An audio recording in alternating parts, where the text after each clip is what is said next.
Hi, it's Chris Grimm, and it's Wednesday, so it's Deep Work Fast. I want to thank you for joining me. And wow, what can I say? It's a lot going on in the world at the moment. So I'm just happy to spend some time with all of you and talk about some really important things. And that brings me to some interesting dialogue I've had with people in the last week or so. As last week, you may know, if you don't, you can check out the blog from last week. I did self-protection and I focused on how women self-protect, specifically in the workplace, but frankly, in all of our relationships, it happens in some way. And as promised, this week, I was focusing on men and self-protection. And as those blogs came out, and thank you to Heather Mission Control, because in the Facebook chat, you should be able to access the links to those blogs if you have not seen them. On the avi.me, I wrote it about men because that audience is mostly women. And then on Medium, which is another free platform where you can see blogs, I actually wrote it to you if you are a man, so that you could feel like I was talking to you, because I am. So a lot of people asking me why, like what feels like a lot of emphasis on this concept of self-protection and laying down that self-protection or putting down our guard or laying down the sword. So let me just make something really clear. The reason I'm spending a ton of time on this is because it is more important than ever that our interactions with each other are high quality connections. Let me say that again. So right now, more than ever before, the goal should be to have high quality interactions with people. Why? Well, if you don't put it together, right? So since pandemic, a lot of people have had a reduced number of interactions with people in person, right? So a lot of people before pandemic had a job that they went to every day, maybe to an office or to a store or to a warehouse, or maybe you were a salesperson or a biz dev person and your interactions with people were constant. Then we went into the pandemic and we went in Zoom world. And in some businesses and industries, it has not come back, and it may never come back the old way. And that has changed the default ways that we were interacting with each other. For a lot of people, and I'll speak now to men because I coach a lot of men who are in leadership positions in businesses who are still trying to, what I call, bridge the gap from the old world in which they felt really confident and successful using their default tools in the good moments and the bad moments, which we'll get to about that armor in a second. But I just want to put it into your like live consciousness, everybody, that we are still trying to bridge the gap, right? All of us, regardless of who you are, whatever business that you're in, we are still kind of trying to figure this out. I call it the messy middle. And speaking directly to men, what I find a lot in coaching is that all of your armory that you used before, which I want to talk about, these are the ways we think, the way we listen. Yes, we have a way of listening, and it changes depending on who's you're listening to, how you're listening, where you are when you're listening. If you're doing it through technology, if you're doing it in person, you actually have all of that happening. That's how amazing we are as humans. But the old ways of doing that, thinking, listening, talking, and behaving, have been disrupted, right? Because in a lot of situations, those old ways that we kind of took for granted, they're not translating all the time in this new world in the same way. So if you're one of those people and you have found that the new world still isn't comfortable yet, you are not alone. And one of the reasons I wanted to go into this self-protection conversation around this armory that we have is many people, like I said, took it for granted. Like we didn't really think about in certain situations, we were operating in certain modes. We had access to different modes when we felt good about things versus in situations that were highly political. Maybe they were charged. Maybe the topic is an issue that needed a lot of debate, right? So we all have those. And I want to make a note because last week I talked about the fact that women, specifically women at work, have what I call kind of an organized armory. So if you went into it, it would be kind of like a store, probably not an accident, that there were different aisles, right? One aisle is where we over-index, over-function, and use our strengths, maybe too much sometimes to get things done and to get people to do what we want them to do. And then another aisle that are all the things that we do when we don't have necessarily the power to use our strengths overtly. So we have other tactics. So men do this a little differently. And so if you haven't read the blog, I'm just going to go over this briefly. You might want to read it more in detail. And if you disagree with me, I would love to hear that. I'm totally open and flexible because I know it's not everybody, but I'm just going to tell you what is my common observation and witnessing in my coaching. Okay, so men do a little differently than women. I don't find it to be as sorted as in aisles, if you will, in the armory. I find that men have these ways of operating. And I think many of you have used those things either offensively or defensively, depending on the situation. And a lot of it is happening as autopilot. Like, I don't coach many men who can actually tell me until after a situation. Oftentimes before, they can't actually tell me strategically, like, I'm going to go do this or not do that. They just are doing it.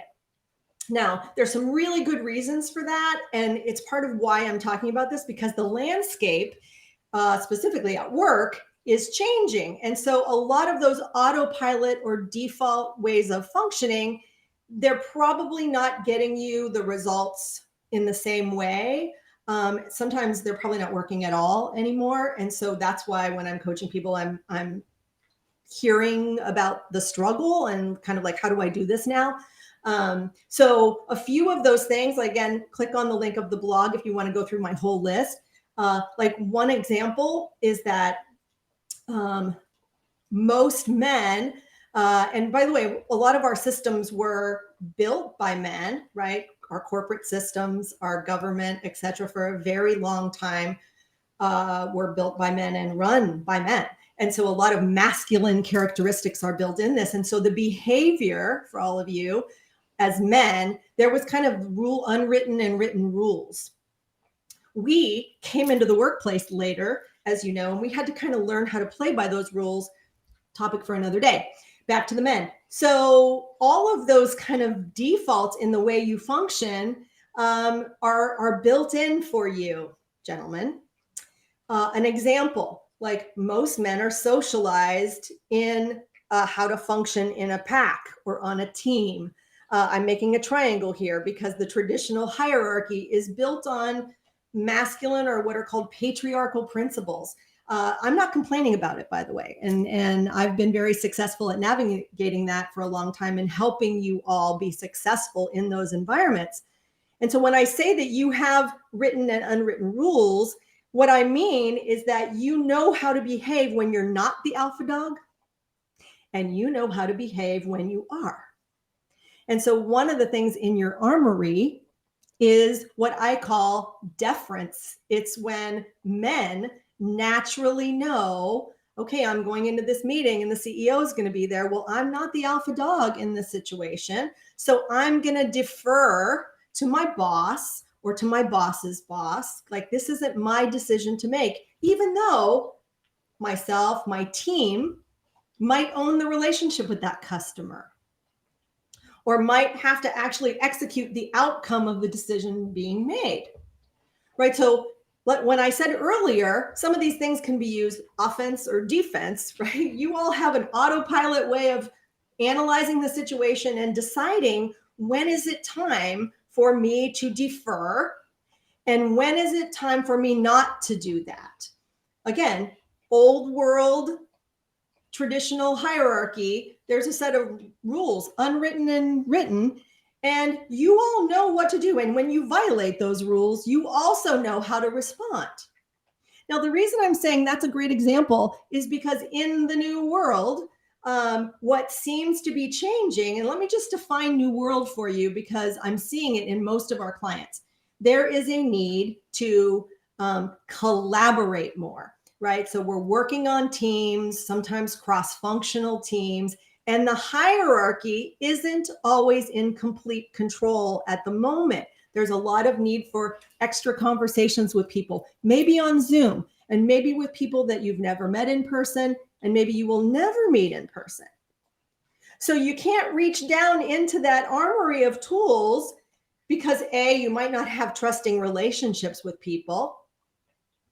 You might not understand how the hierarchy is going to work, or if it's matrixed, or there's lots of alphas in the room, right? Like, how do I navigate that? Because it used to be maybe more straightforward, but now this is not straightforward. And so I'm coaching a lot of people who are saying, whoa, I don't know how to do this. I mean, I can figure it out, but because I don't have the relationships with those people and I can't go take them out for coffee, I can't walk by their office and spend time with them, I can't use all those tools that I had before that worked for me predictably in managing through how I interacted with people, because I can't do all those same things. People say to me, now what do I do? Schedule another Zoom? Pretend to have coffee with someone on Zoom? That does not feel the same. I don't walk away with the same trust. It's awkward. Like, nobody wants more Zoom meetings. So I'm bringing this up because that's one thing, right? Collaboration alone has changed the game and will continue to change the workplace. And it's going to upend continually and disrupt those written and unwritten rules. And so the behaviors that we had to function in that old world, they're just not going to work. Another example, and I hear it all the time, and I think everybody's trying to figure it out, is that we need to innovate. We need to innovate faster. We need to do things better, right? The marketplace seems to have demands on all of us that we change our business faster, hopefully with more predictable results sooner. So I come back to what I was saying earlier. Hopefully you're tracking with me that all the behaviors that we were using were behaviors to manage the people and their relationships so we could get stuff done with those people. We could influence them.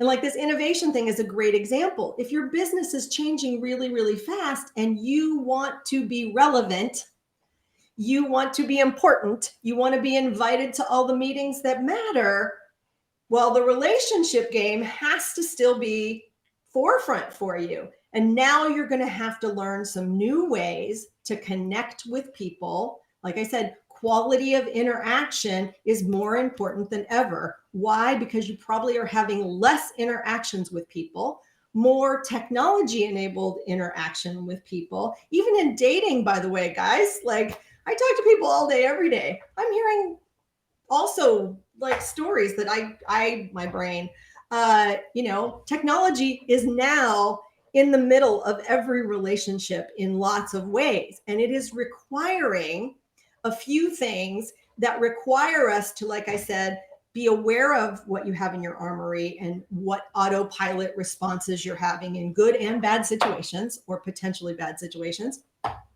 For you to have awareness around how it feels to you when your old ways of functioning aren't getting you the results that you want. This is a critical piece. And then another piece is that you not beat yourself up over it. I am witnessing a lot of men who, when you get resistance or you don't get the results that you want, specifically in these new ways of having relationship, that many of you kind of freeze or sit back and come into coaching, right? And say, I don't know that I'm ever going to be good at this new world. Maybe I need to retire. Or maybe I need to change jobs, because what made me good before was how I managed relationships. And now that's not working the same way. And I don't know if I can learn how to do this. Well, you can. You can. It starts with this awareness. It starts with you being curious instead of unhappy with yourself. So don't get stuck there like, ugh, I'm never going to do this. You are. It also takes you to be as authentic as you can. And that does not mean, by the way, and I know this is kind of a buzzword, and it annoys me too, but let's just talk about what it really means. So authenticity is the opposite of what most of us did for a very long time when we were worried about our reputation and how we were functioning in a lot of environments where we wore a mask And many of you know that for a long time, and I was part of the process, I coached people to kind of come to work and put on a persona that was highly professional and minimized the intense emotions. And, we had a whole checklist of what professional and appropriate looked like. Much of that is still true, but we have to translate it into the way the world is working now. And so part of this awareness, right, is you really getting a clear view of yourself. And like I said, thinking about first with yourself, what is authentic? So if I don't put this mask on, if I don't dress up for work anymore, if I don't go to an office anymore, if I don't do the things I used to do before, first of all, how does that feel to me? And I know many of you, the being vulnerable and even by yourself, admitting to yourself that it doesn't feel great isn't something that many men were trained to do well for generations, right? Unfortunately, we raised men for generations to not be weak and to hide the vulnerabilities because that wasn't going to help you kind of fight the good fight every day and show up and put up with all the politics, etc. And because that's shifting, it is time that you get to know yourself in a new way. And this probably feels touchy-feely. I know I've already gotten a ton of feedback from people that they're like, whoa, whoa, whoa, you're asking me to put down armor that I've been using for 30 years, Chris, or 20 years, or however long you've been doing it. And I'm saying, yes, and you can. And there's no better time. There's a ton of resources. There are a ton of podcasts and coaches and books and articles, etc., because we're all doing this together. So A, you're not alone. And B, when you're ready to have a conversation around whatever you discover about yourself, when you are trying to be aware of what's working and what's not working, and then, like I said, come to it from curiosity, not from a place of feeling bad, then there are people who can help you. I could be one of those, but there's a ton out there. There are also some men's groups that I've seen emerge, and maybe I'm just paying attention to it more now. But I really think there's some space where you can have conversations safely with other people who are also kind of crossing this bridge and coming into this new way of functioning and thinking about authenticity and vulnerability and emotional intelligence and all these terms in ways that are practical and don't require that you all of a sudden, like, you don't have to turn into a new person in a day. That's not right. So you can ease into this. And because we want it to be authentic, because those quality interactions are that important, it is important that you are in control of this process. So that is enough for today. I think I just gave you a lot. This is Deep Work Fast. Anyway, so I'm thrilled that you were here with me. If you want more, like I said, there's blog posts. You know where to find me if you need me. There are a ton of people offering services to help with this. We are not going back. So we all need to be aware of our armor. We need to get comfortable with putting that down and learning how to interact with each other with more quality interactions more often. I will shut up now and send you back to your day. I'm grateful for your time. Okay, bye.